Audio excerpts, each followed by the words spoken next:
So let me now show you how you can transfer general ledger entries to cost accounting.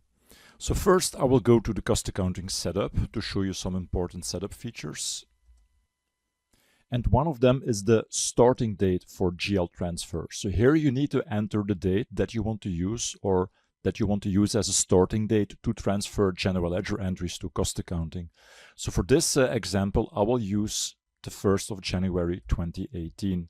So this means that Business Central will transfer all GL entries with posting date January 1st, 2018 and later to cost accounting.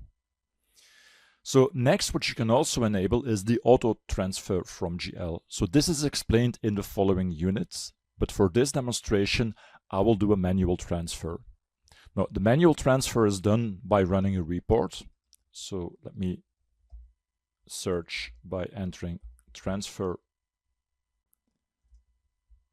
GL entries to cost accounting. So there we go.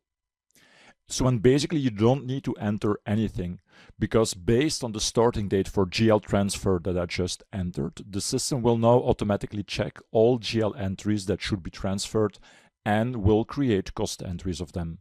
So let me do this. Let me click on yes. So and there you go. So GL entries have been processed. Let's go and have a look. So that's something that we can do by going to cost registers, because for each different way the system can create cost entries, it will also create cost registers. And here you can now see the new cost register.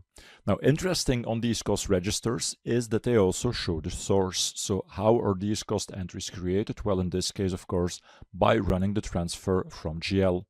So by clicking on cost entries, you can now see the details. So in this case, number of entries with cost center codes that are now transferred to cost accounting.